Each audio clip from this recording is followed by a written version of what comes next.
नमस्कार, मी डॉक्टर कविता राणे. लक्षवेधीमध्ये आपल्या सर्वांचं स्वागत. अमेरिका, इस्रायल आणि इराण यांच्यातलं युद्ध पुन्हा भडकलंय. हॉर्मुझ पूर्णपणे बंद झालीये. इराणनं आखातातल्या अमेरिकी तळांना पुन्हा लक्ष्य केलंय. अमेरिकेच्या लष्करी हेलिकॉप्टर्सना लक्ष्य केलंय. अमेरिकेनं इराणच्या नागरी सुविधा स्थळांना लक्ष्य केलंय. आणि हे सगळं केव्हा होतंय? जेव्हा या देशांमध्ये सीज फायर सुरू होतं, जेव्हा या देशांमध्ये युद्ध समाप्तीच्या चर्चा सुरू होत्या. या चर्चा सुरू असताना आणि त्या अगदी शेवटाकडे येत असताना पहिली काडी टाकली ती इस्रायलनं. आधी इस्रायलनं लेबनॉनवर हल्ले केले, त्याचं उत्तर म्हणून इराणनं इस्रायलवर हल्ले केले, मग त्याला उत्तर म्हणून इस्रायलनं इराणवर हल्ले केले आणि मग अमेरिकेनं इराणवर हल्ले केले. खरं तर इराण आणि अमेरिकेतली डील ही पूर्णच होतीये. जगाला आम्ही लवकरच चांगली बातमी देणार असं अमेरिकेचे अध्यक्ष डोनाल्ड ट्रम्प अगदी 4 दिवसांपूर्वी जगाला सांगत होते. पण आज रात्री इराणवर आम्ही सगळ्यात मोठा हल्ला करणार अशी धमकी अमेरिकेचे अध्यक्ष डोनाल्ड ट्रम्प यांनी दिली. अर्थात डोनाल्ड ट्रम्प यांचा हा अशा प्रकारची धमकी देण्याचा पॅटर्न जगाला काही नवा नाहीये आणि त्यांची ही धमकी ही जगाला नवी नाहीये. कारण इराणला त्यांनी याहीपेक्षा भयंकर धमक्या दिल्यात. या अगोदर त्यांनी आजच्या रात्री इराणची संपूर्ण सिव्हिलायझेशन, संपूर्ण संस्कृतीच नष्ट करून टाकू वगैरे टाईपच्या धमक्या दिलेल्या आहेत. पण ट्रम्प फक्त धमक्या देतात असं म्हणून याकडे दुर्लक्ष करायचं का, हा जगासाठीचा सवाल आहे. मुळात अमेरिकेच्या अध्यक्षांच्या वक्तव्यांबद्दल असे संभ्रम निर्माण होऊ शकतात असा कोणी विचारही केला नसावा. पण डोनाल्ड ट्रम्प यांनी हे सगळं खरं करून दाखवलंय. डोनाल्ड ट्रम्प ही अशी बेभरवशी वक्तव्य करत असताना ते फक्त त्यांची प्रतिमा पणाला लावतायत की अवघ्या अमेरिकेची, हाही सवाल आहे. कारण अमेरिका ही जगाची महासत्ता मानली जाते, तगडं लष्करी सामर्थ्य असलेली महासत्ता मानली जाते. अशी महासत्ता इस्रायलच्या सोबत इराण विरोधातल्या युद्धात उतरते, ज्याचं स्पष्ट कारण ना अमेरिकेला मिळतं ना जगाला. हे सगळंच मुळात अनाकलनीय आहे. पण आता युद्ध सुरू होऊन 3.5 महिने होऊन गेलेत. अवघ्या जगाची अर्थव्यवस्था धापा टाकायला लागली आहे. खुद्द अमेरिकेमध्ये या युद्धाला विरोध होतोय, तरीही हे युद्ध थांबता थांबता पुन्हा सुरू होते. जे व्हिएतनाममध्ये झालं, जे अफगाणिस्तानमध्ये झालं, तेच आता इराणबाबतही होत असेल तर अमेरिकेच्या महासत्ता पदाला आता टाचणी लागते का, हाही सवाल आहे. यावरच बोलूयात, पण त्या अगोदर पाहूयात कालच्या दिवसात घडलेल्या सगळ्या घडामोडींचा स्पेशल रिपोर्ट.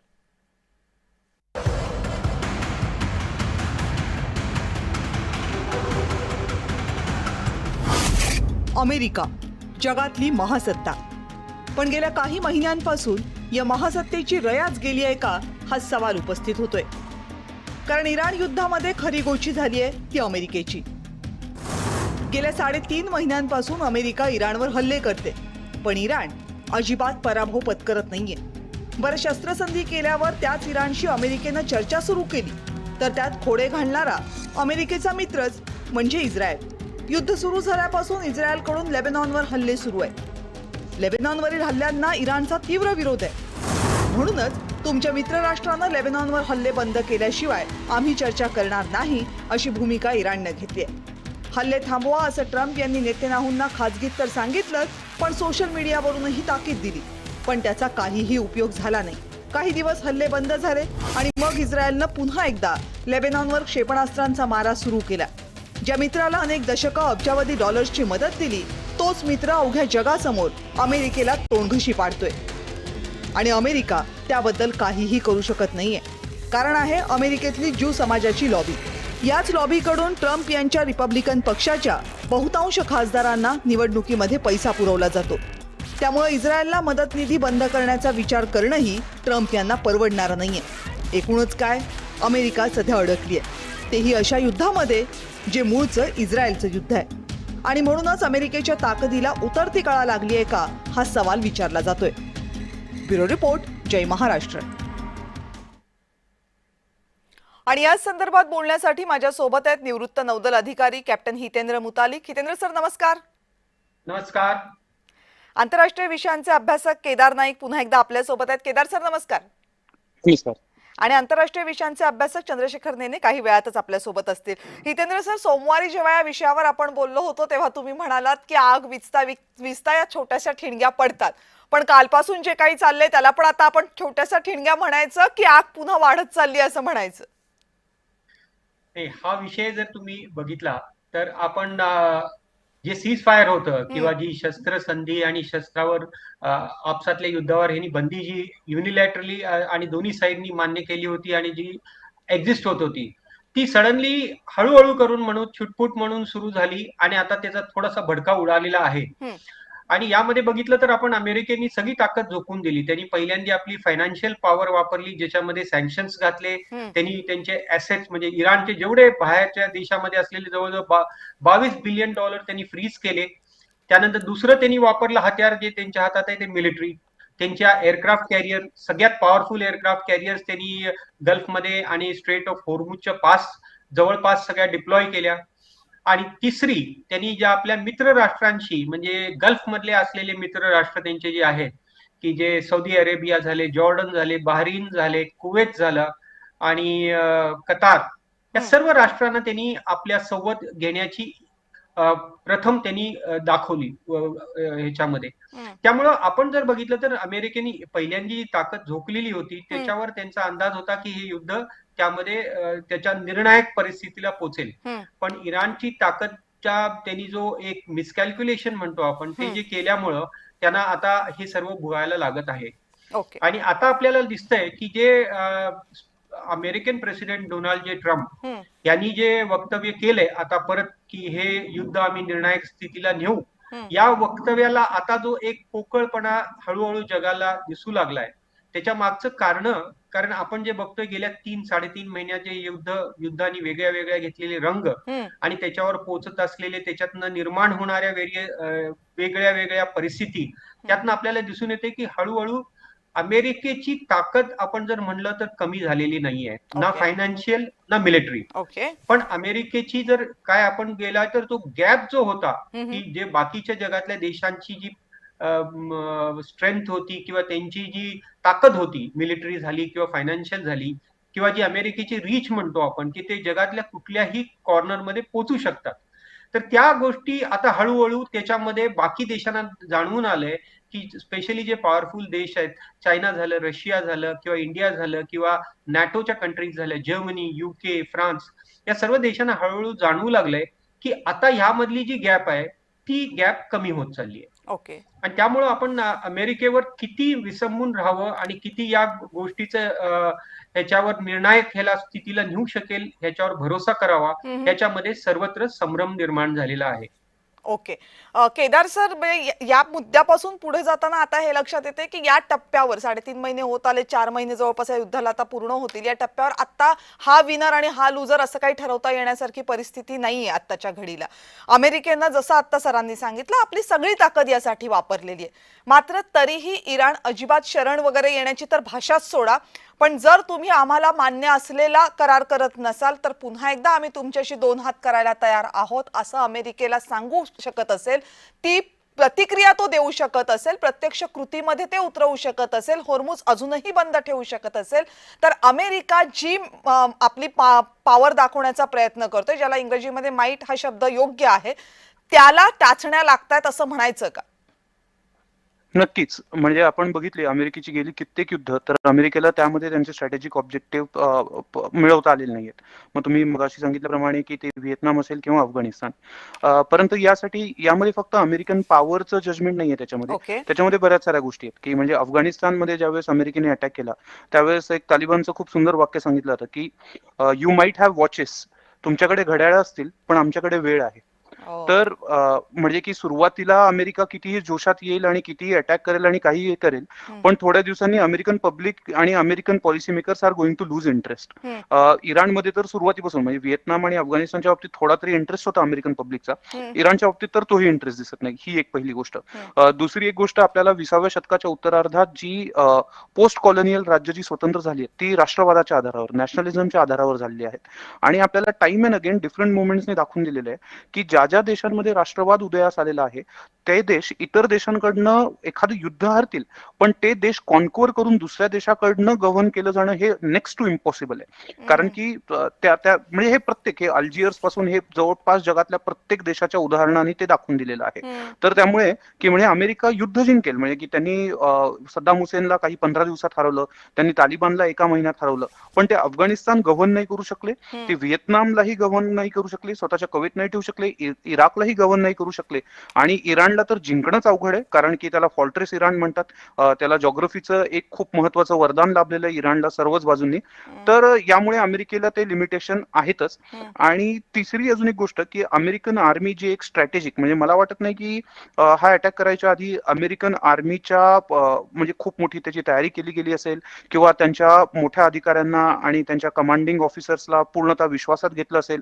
त्याचे ज्यावेळेस आर्मी अटॅक करते त्याचे काही स्ट्रॅटेजिक गोल्स ठरवले जातात, तर किंवा टॅक्टिकल गोल्स आपण जे अचीव्ह करून परत यायचंय किंवा हे अचीव्ह करायचंय, तर त्याच्यामध्येही काही स्पष्टता नसल्यामुळे तर असं म्हणता येईल की हे ऑपरेशन पूर्णतः क्वागमार झालेलं आहे. But it cannot be as Mutalik sir mention, तर it cannot be a judgement on America's military might, कारण की आजही अमेरिका जवळपास त्यांच्या संरक्षणावर $900 बिलियन खर्च करतं. ते जगातले उरलेल्या त्यानंतर क्रमांक 2 ते क्रमांक 50 ह्या देशांचं मिळून जेवढा खर्च नाहीये ते आजही अमेरिका करतं. चीनची पॉवर वाढीच आहे, चीनकडे खूप नौका आहेत वगैरे वगैरे, पण चीन आजही स्वतःच्या ईस्ट चायना सी आणि साऊथ चायना सीच्या पलीकडे स्वतःची पॉवर प्रोजेक्ट करू शकत नाही. अमेरिका सर्व जगभरात पॉवर प्रोजेक्ट करू शकते. तर त्यामुळे अमेरिकेची मिलिटरी माइट आहेच आहे, पण त्यांनी ती मिलिटरी माइट जर अशा ठिकाणी खर्च करत करत करत म्हणजे युवाल नोआ हरारी यांनी परवा रोमन साम्राज्याची उतरती कळा आणि आत्ताचं अमेरिकन एम्पायर यांची तुलना केलेली आहे.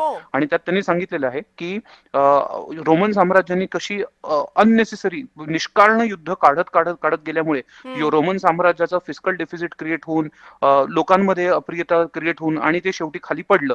तर तशी काही घरघर जर अमेरिकेने आता पण जर स्वतः कोर्स करेक्शन केलं नाही तर तशी घरघर नक्कीच अमेरिकन एम्पायरला लागू शकते. फक्त एक छोटंसं उत्तर नाही, मगाशी तुम्ही बोलत होतात म्हणून मी थांबवलं नाही. तुम्ही जेव्हा म्हणालात की इराकचं उदाहरण दिलं, अफगाणिस्तानचं उदाहरण दिलं, बाकीचे की तिथं अमेरिका थांबू शकली नाही, म्हणजे किती वर्ष जरी तिथे राहिली तरी ते गव्हर्न करू शकलं नाही. माय क्वेश्चन इज की त्यांना खरंच ते गव्हर्न करायचं होतं का, की त्यांचे उद्देश ते गव्हर्न करण्याव्यतिरिक्तचे होते जे त्यांनी साध्य केले? अफगाणिस्तानमध्ये जरी नक्कीच होतं की म्हणजे त्यांनी की बराक ओबामांनी आल्यावरही आणि सुरुवातीला जॉर्ज डब्ल्यू बुश की तुम्ही डेमोक्रेसी बिल्ड करा. म्हणजे जॉर्ज डब्ल्यू बुश यांच्या न्यूकॉन ऍडमिनिस्ट्रेशनचं हे होतं की जगभर तुम्ही डेमोक्रेसी केली अमेरिकेच्या पद्धतीची की जग शांत होईल आणि जगातल्या सर्व लोकांना अमेरिका आवडेल, म्हणून त्यांनी डेमोक्रेसी बिल्डिंगचे प्रयत्न इराकमध्येही केले. तसेच प्रयत्न त्यांनी अफगाणिस्तानमध्ये केले. ते बराक ओबामा यांनी त्याला पुश दिली. पण इराकमध्ये याच्या विरुद्ध जाऊन इराणचाही त्याच्यामध्ये रोल आहे. सेक्टेरियन व्हायलन्स करण्यात आला, शिया सुन्नी वाद पेटवण्यात आला. तो मग अल कायदाकडे असेल, नंतर तो आयसिसने वाढवला असेल आणि त्याच्यामध्ये इराणने टाकलेलं तेल असेल. तर म्हणजे याच्यामध्ये इराकमध्ये सेक्टेरियन वॉरफेअरनी असेल आणि अफगाणिस्तानमध्ये पाकिस्तानी प्ले केलेल्या दुटप्पी भूमिकेमुळे की ते अमेरिकेची मदत घ्यायचे आणि तथाकथित तालिबानवर अटॅक करायचे, पण त्याचसोबत तालिबान आणि अल कायदाच्या महत्वाच्या मोहऱ्यांना तेच प्रोटेक्ट करायचे. तर ही दुटप्पी भूमिका समजायला अमेरिकेला खूप वेळ गेला. तर परंतु अमेरिकेने सिग्निफिकंट इन्व्हेस्टमेंट केलेली आहे अफगाणिस्तानमध्ये. आपणही केली अमेरिकेसोबत ते हे करून. अफगाणिस्तानमध्ये खूप जबरदस्त इन्फ्रास्ट्रक्चर क्रिएट करण्याचा प्रयत्न केला. अफगाणिस्तानची 4 मोठी शहरं खूप मोठ्या रस्त्यांनी जोडण्यात आली, तिथे युनिव्हर्सिटी, त्यांची आर्मी ट्रेनिंग प्रोग्राम्स तयार करण्यात आले. पण हळूहळू अमेरिका लुजेस इंटरेस्ट. आणि जसं आपण परत परत बघतो की बॉडी बॅग सिंड्रोम ज्याला म्हणतात, की जेवढे जास्तीत जास्त अमेरिकन सैनिकांच्या मृतदेह परत यायला लागतात तर त्या अननेसेसरी वॉरवरचं प्रेशर बनतं. आणि डोनाल्ड ट्रम्प यांनी त्याचं राजकीय भांडवल केलेलं आहे की नो न्यू वॉर्स, रीड माय लिप्स, नो न्यू वॉर्स असं म्हणून त्यांनी सांगितलेलं आहे. तर म्हणजे असं म्हणता येईल की थोडा भोळसटपणा हा अमेरिकन परराष्ट्र धोरणाचा हा सुरुवातीपासून भाग असलेलाच आहे आणि हा त्याच्यामध्ये दिसतो. बरं, नेने सर, अमेरिकेचे राष्ट्राध्यक्ष जे वक्तव्य करतात आणि ऐकून अमेरिकेचं जे धोरण असतं त्याला आता सुसंगत मानायचं की या दोन्ही गोष्टी जगाने पाहायच्या असतील तर त्या वेगळ्या करून पाहायला हव्यात, विशेषतः अमेरिकेच्या मागच्या युद्धांचा इतिहास पाहता? 2 गोष्टी आपण लक्षात घेतल्या पाहिजे की आतापर्यंत अमेरिकेच्या खाती जिंकलेली युद्ध किती. दुसरं महायुद्ध त्यांनी जिंकलं, पण तेव्हा सगळे बाकीचे लोक त्यांच्या बरोबर होते. त्याच्यानंतर इराकचं युद्ध त्यांनी जिंकलं, कारण परत बाकीचे लोक त्यांच्या बरोबर होते. त्याच्यानंतर अमेरिका फक्त एकच युद्ध जिंकलीये, तो म्हणजे ग्रॅनाडा नावाचं एक अगदी बारकसं बेट त्यांनी कब्जात घेतलंय. बाकी सगळ्या युद्धात अमेरिका जिंकू शकलेली नाहीये. जोपर्यंत त्यांनी इतर लोकांना बरोबर घेतलं तोपर्यंत जिंकण्याची जरा तरी संधी होती. आणि आता सरांनी सांगितलं त्याप्रमाणे अमेरिकेला गव्हर्न करण्यात इंटरेस्ट नाहीच आहे. अमेरिका हा पैसे मिळवणारा देश आहे. मुख्यत्वे करून अमेरिकेची युद्ध ही ती त्यांचं जे डीप स्टेट आहे किंवा मिलिटरी इंडस्ट्रियल कॉम्प्लेक्स आहे त्यांचं दुकान चालू राहावं आणि पैसे मिळत राहावे याकरता ते करतात.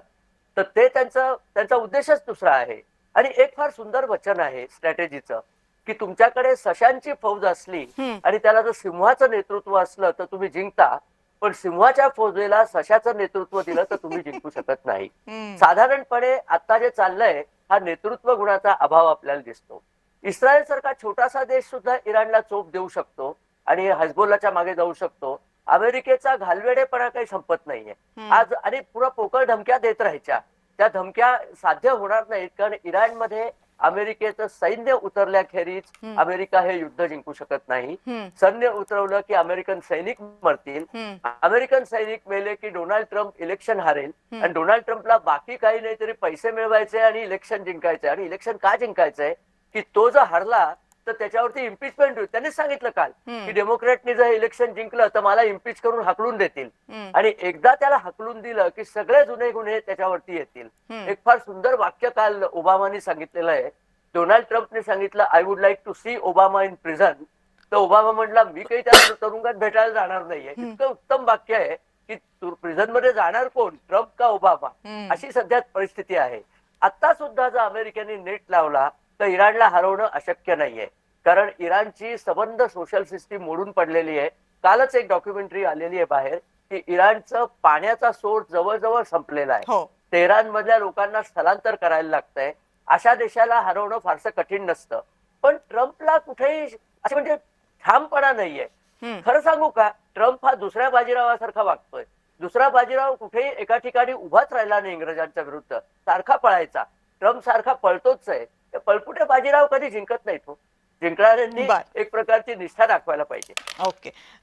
हितेंद्र सर, मगाशी आता जो बोलताना चंद्रशेखर सरांच्या बोलण्यामध्ये मुद्दा आला तो म्हणजे आपले बुट्स इराणच्या मातीवर अमेरिका उतरवणार का, आणि हा हे युद्ध सुरू झाल्यापासूनचा कायमचा सवाल होता. म्हणजे एरियल युद्ध खेळणं हे सत्याच्या जगामध्ये सर्वात सोपी गोष्ट आहे आणि सुरक्षित सुद्धा मार्ग आहे. पण सगळेच युद्ध काय हवेतनं लढता येणार नाहीत जेव्हा की तुम्ही युद्धात पुढच्या पायऱ्या गाठत जाता तेव्हा. त्यामुळे जर अमेरिकेला वेळ आलीच इराणच्या भूमीवर उतरण्याची, तर मुळात अमेरिका ती वेळ येऊ देणार आहे का, की ही अशीच वेळ हळूहळू मारत मारत पुढे न्यायची, निवडणुका होईपर्यंत तरी किमान असंच चालू राहू द्यायचं, हे अमेरिकेच्या फायद्याचं ठरणार आहे? आपण जर यामध्ये बघितलं तर अमेरिकेचा पहिल्यापासून जो उद्देश होता की त्यांनी जे तीन गोष्टी मी सांगितल्या, फायनान्शियल, मिलिटरी माइट आणि कोएलिशन, म्हणजे तीन त्यांच्या मित्र राष्ट्रांच्या या जोरावर अमेरिकेने हे जे युद्ध सुरू केलं आणि जे त्यांना वाटलेलं की थोडक्यामध्ये हे निपटून जाईल. पण त्यामध्ये हळूहळू ही जी एक सिनारिओ आहे जो पेंटागननी पहिल्यांदा पण सांगितला होता, म्हणजे अमेरिकन मिलिटरीचं तर त्यांची असेसमेंट मध्ये होतं की जर आपली ती सेकंड लेवलला किंवा थर्ड लेवलला आपण हे युद्ध संपत नाहीये, निर्णायक स्थितीत येत नाहीये, तर तेव्हा आपल्याला बूट्स ऑन ग्राउंड म्हणजे आर्मीला खाली उतरवायला लागेल. जी आज सकाळची पहिली न्यूज आहे जी प्रेसिडेंट ट्रम्प यांनी दिली आहे की मी खर्ग आयलंडला कॅप्चर करणार. तर खर्ग आयलंड कॅप्चर करायला तुम्हाला बूट्स ऑन ग्राउंड येणं जरुरी आहे. आणि इथं एक छोटं उदाहरण मला म्हणजे आपल्या या सगळ्या गोष्टीतनं आपण घेतलं तर एनॉलॉजी ड्रॉ केली तर जेव्हा औरंगजेबनी मुघल आर्मी पूर्ण घेऊन दख्खनमध्ये उतरायचं ठरवलं तेव्हा पूर्ण आर्मी घेऊन जवळजवळ तेव्हा म्हणतात की 2 ते 3 लाखाचं मुघल फौजा खाली दख्खनमध्ये उतरतायत. राजा जयसिंग, राजा मानसिंग आणि त्यांचे सगळे मोठे मोठे सरदार, अफगाण सरदार, टर्किश सरदार घेऊन जेव्हा उतरत होता तेव्हा औरंगजेबला खात्री होती की हे आपण पूर्णपणे दख्खन कॅप्चर करून मराठ्यांना हे करून आपण हे युद्ध संपवू. आणि तशी थोडीशी परिस्थिती कधी कधी वाटतं की ही अमेरिका आणि आता झालेली आहे याच्यामध्ये निर्माण झाल्यासारखी दिसते. जर त्यांनी बूट्स ऑन ग्राउंड उतरले तर ते अमेरिकन बॉडी बॅग जेव्हा अमेरिकेत परत जायला लागेल, तिथलं पब्लिक परसेप्शन जेव्हा चेंज व्हायला लागेल, तर तिथली जी पॉलिटिकल सिच्युएशन आता आहे ती पॉलिटिकल सिच्युएशन ही पूर्णपणे या गोष्टीला समर्थन कधीच करणार नाही.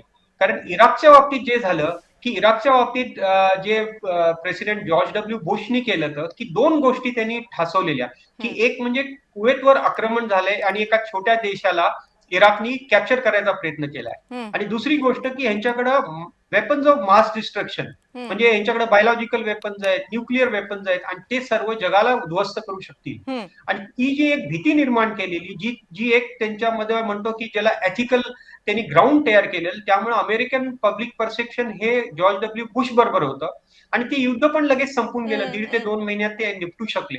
आणि या 2 सिनारिओ मध्ये आपण जेव्हा बघतो तेव्हा हे युद्ध त्या दिशेने बिलकुल जात नाहीये. त्याच्यामध्ये अमेरिकेला जेव्हा बूट्स ऑन ग्राउंड उतरलं तर ती इनिशियल मध्ये त्यांच्या सक्सेस जरूर मिळणार, कारण अमेरिकन टेक्नॉलॉजी, अमेरिकन माइट झाली, त्यांचे टँक्स झाले, आर्मर्ड कॅरियर्स झाले, त्यांच्याकडचे वेपन्स झाले, ह्या सर्व करणार. पण त्यानंतर जसं आपले एक्सपर्ट पॅनलिस्ट म्हणाले की फोर्ट्रेस इराणची ज्या माउंटनस रेंजेसला जेव्हा ते येऊन थडकतील आणि तिथनं पुढे जायचा प्रयत्न करतील, तेव्हा जे अफगाणिस्तानमध्ये मध्ये झालं झालं तसंच.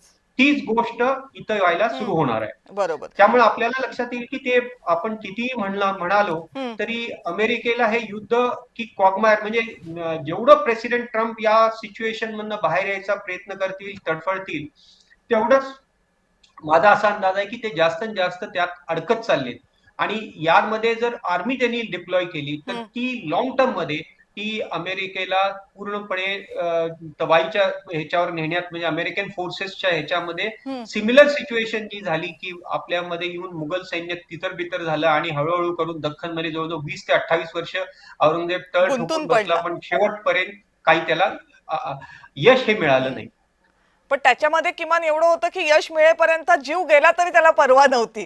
तर तेवढी तशी काही कळ अमेरिका काढणार आहे का, हा सवाल आहे. इतिहासातनच जर धागेदोरे जोडायचे झाले तर. केदार सर, याच्यावरनं पुढे जाताना मग प्रश्न असा आहे की अमेरिका का मुळात या युद्धात पडली, याचंच क्लिअर कट उत्तर कुणाकडे नाहीये. म्हणजे जर आपण अण्वस्त्रांचा किंवा अण्वस्त्र बनवण्यासाठीचं न्यूक्लिअर प्रोलिफरेशन करतात अशा मुद्दा घेतला तर तशीच काहीची धमकी इराकमध्ये सुद्धा दिली गेली होती किंवा तसं सांगितलं गेलं होतं. आता तेच इराणमध्ये सांगितलं जाते. मुळात हे अमेरिकन जनतेला पटतंय का? आणि जर मुळात तुम्ही कशासाठी हे करताय हेच जर पटत नसेल तर मग हे किती काळ अमेरिका पुढे नेऊ शकणार आहे? नक्कीच. म्हणजे की वेपन्स ऑफ मास डिस्ट्रक्शन ज्यावेळेस जॉर्ज डब्ल्यू बुश म्हणजे जॉर्ज बुश ज्युनियर यांनी सेकंड इराक वॉरच्या वेळेस सांगितलं होतं, त्यावेळेस बरेच लोक त्याविषयी साशंक होते. पण त्यावेळेस एक महत्वाची गोष्ट आपण विसरून जाता कामा नये की 9/11 घडलं होतं आणि वर्ल्ड ट्रेड सेंटर उडवण्यात आलं होतं. त्यामुळे खूप मोठी सिम्पथी आणि खूप मोठा द्वेष हा प्रेसिडेंट सोबत होता. आता ट्रम्प यांच्याकडे तसं काही कारण नव्हतं. मला असं फार वाटतंय की जी एक इंटेलिजन्स इनपुट आली मोसादकडनं की जी अमेरिकेसोबत शेअर करण्यात आली की आपल्याला यांचे कोऑर्डिनेट्स व्यवस्थित माहिती आहेत की खामेनींचे, आणि जर आपण त्यांना उडवलं आणि मग त्यामुळे जे सबंध इराण आहे जे गेले 3 ते 4 वर्ष तिथे खूप मोठी निदर्शनं झाली आहेत. म्हणजे गेली 5 वर्ष इराणमध्ये 3 प्रचंड मोठी निदर्शन झाली आहेत. आणि मग जर आपण खामेनींना उडवलं आणि जर त्यांची की म्हणजे रेजिमचे जर की आपण हे उडवले लीडर्स, तर संपूर्ण सबंध इराण पेटून उडेल आणि रेजिम चेंज होऊन जाईल. तर मला वाटतं की याच कारणामुळे त्यांनी तो अटॅक केला असावा. परंतु मग इराणनी जे नंतर कणा दाखवला किंवा त्यांना हे अपेक्षित होतं की आपली लिडरशिप डिकॅपिटेशन स्ट्राईक्स आपल्यावर होणार आहेत आणि त्यामुळे त्यांनी स्वतःची लिडरशिप इन्स्टिट्यूशनलाइज केलेली आहे. तर त्यामुळे सुरुवातीला तो अटॅकच्या नंतर काही व्यामिश्र प्रतिक्रिया होत्या की काही रिपब्लिकन लोकांना बरं वाटलं की याला उडवलं, किंवा इराणी जो डायस्पोरा अमेरिकेत त्यांनाही ते खूप बरं वाटलं. परंतु नंतर ज्या पद्धतीने इराण फाईट बॅक करायला लागला आणि ज्यानंतर किमती वाढायला लागल्या, तर तशी डोनाल्ड ट्रम्प यांची लोकप्रियताही घसरत गेली आणि डोनाल्ड ट्रम्प यांच्याविषयी ही जी त्यांनी स्टेप घेतली त्याच्याविषयी प्रचंड मोठं प्रश्नचिन्हही निर्माण होत गेलं. तर म्हणजे 1-2 दिवस काहीतरी ते बरं असेल वाटलं असेल काही रिपब्लिकन आणि काही ज्यांना रेडनिक्स म्हणतो, पण लवकरच की इराणने दाखवलेल्या पवित्र्यामुळे जो काही असला नसला पाठिंबा तो त्यांच्या बऱ्यापैकी नष्ट झाला. पण गेले काही, आता आपण स्ट्रॅटेजी बोलत असल्यामुळे गेले 3 आठवडे मला थोडी अमेरिकेच्या जे अप्रोचेस आहेत इराणमध्ये त्याच्यामध्ये थोडी स्ट्रॅटेजी दिसते की अमेरिका इज टार्गेटिंग मोस्टली इराण's कोस्टलाईन. म्हणजे त्यांनी बंदर अब्बासवर अटॅक केलेला आहे, त्यांनी केशमवर अटॅक केलेला आहे, त्यांनी सिरिकवर अटॅक केलेला आहे, ते खर्कची भाषा बोलत आहेत. तर कदाचित ते बूट्स ऑन ग्राउंड आणतील पण ते इराणच्या मुख्य भूभागावर नाही ठेवणार. तर ते हे जे आयलंड्स आहेत की सिरिक आयलंड असेल वगैरे वगैरे, तर या सर्व आयलंडचा कंट्रोल करून की मग ही जी गळा आवळलेला होर्मुझचा, तर त्याला रिलीफ बसेल, तो कसा सोडवता येईल असे अमेरिकेचं, म्हणजे म्हणून अमेरिका इथले सगळे रेडार बेसेस, मिसाईल फॅसिलिटीज आणि अशा बाकीच्या बऱ्याच गोष्टी टार्गेट करते. खर्गमध्ये तर ऑइल आहे आणि डोनाल्ड ट्रम्प निर्लज्जपणे सकाळी बोललेलेच आहेत मगाशी सरांनी सांगितल्याप्रमाणे की तिथे खूप जास्त ऑइल आहे आणि ते कालही बोलले होते की आम्ही इराणमधून खूप ऑइल काढतोय. तर त्यांनी सरळ एक प्रॉफिट मोटिव्ह दिलेला आहे. व्हेनेझुएलामध्ये जे केलं ते अमेरिकन नागरिकांना पटवण्यासाठी त्यांनी ऑइल मोटिव्ह दिलं आणि स्वार्थाचंच गाजर दाखवलं. परंतु असं दिसतंय की कदाचित अमेरिका अमेरिका त्यांच्या कोस्टलाईनवर काही लिमिटेड ऑपरेशन करून जर वेळ आल्यास आणि तिथे काही बूट्स ऑन ग्राउंड वापरून की होर्मुजला काही रिलीफ देण्याचा प्रयत्न करते का, असं काहीतरी गेल्या 1-2-3 आठवड्यात घडतंय असं म्हणायला हरकत नाही. करण्याचा Yes. प्रयत्न करताय. नेने सर, शेवटचा प्रश्न आहे, अगदी थोडक्यात उत्तर द्या की अमेरिका हा देश या जगामध्ये आणखी एका गोष्टीसाठी ओळखला जातो, म्हणजे त्यांचं लष्करी सामर्थ्य, आर्थिक सामर्थ्य आहेत, कम्युनिकेशनवर प्रचंड कमांड असलेला हा देश, नॅरेटिव्ह प्रचंड तयार करतात, मग ते स्वतःच्या बाबतीत असू देत किंवा इतरांच्या बाबतीमध्ये त्यांना जे नॅरेटिव्ह तयार करणं असू देत, असं नॅरेटिव्ह तयार करणारा देश आपण कमकुवत आहोत अशा प्रकारचं नॅरेटिव्ह जगासमोर जातंय, हे का होऊ देते? हे स्ट्रॅटेजिक आहे की हे कंट्रोल करणं अमेरिकेच्या हातात नाहीये डोनाल्ड ट्रम्प यांच्या वक्तव्यांमुळे?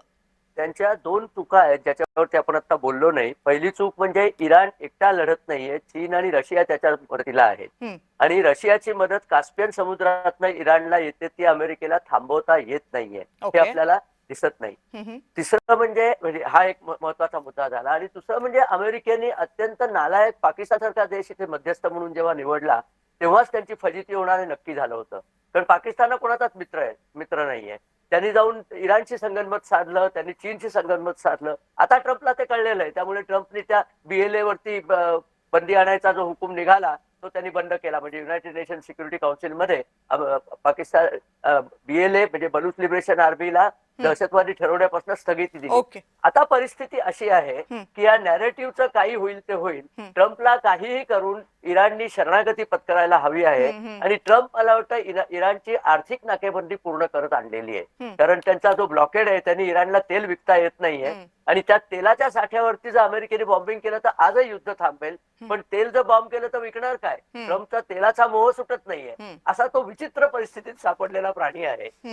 ही खरी गोष्ट आहे. जसं मगाशी त्यांनी सांगितलं केदार सरांनी की इराणला माहिती आहेत की आपल्या स्ट्रेंथ काय आहेत, मग ते भौगोलिक असतील, आर्थिक असतील किंवा इतर स्ट्रेंथ असतील, त्या त्यांनी व्यवस्थित वापरलेल्या आहेत आणि त्यांना माहिती आहे की या स्ट्रेंथ आपण नीट वापरल्या तर आपण या महासत्तेला सुद्धा नमवू शकतो. ते आतापर्यंत करतात. पण या सगळ्या स्ट्रेंथला इराणची आणखीन एक महत्वाची स्ट्रेंथ आहे, ती म्हणजे त्यांची विल पॉवर, की नाही आम्ही शस्त्र टाकणार, आम्हाला लढायचं आहे, ते पक्क सांगतात आणि त्यासाठी काय वाटेल ती किंमत देण्याची तयारी आहे. हा नॅरेटिव्ह तरी त्यांनी जगाला किमान दिलेला आहे. जरी आता इराण मधली अवस्था प्रचंड वाईट असली, म्हणजे आता मगाशी सरांनी सांगितलं पाण्याची परिस्थिती प्रचंड वाईट आहे, त्यांच्या महत्वाच्या नागरी सुविधांवर हल्ले होत आहेत, त्या सुविधा मिळत नाही, इंटरनेट आता 2-3 महिने जवळपास ब्लॉकेड होता, पाण्याची अवस्था वाईट आहे, त्यांच्या अनेक महामार्गांवर बॉम्बिंग झालेलं आहे. हे सगळं जरी असलं तरी तो देश आत्ताही लढण्याची तयारी दाखवतो आणि कुठलाही देश जेव्हा अस्तित्वाचा प्रश्न येतो, स्वातंत्र्याचा प्रश्न येतो, तेव्हा उभा राहतो. मग तो देश त्या देशातल्या तेव्हाच्या सत्तेच्या सोबत असू देत अथवा नसू देत, ते इराणमध्ये आता होतंय.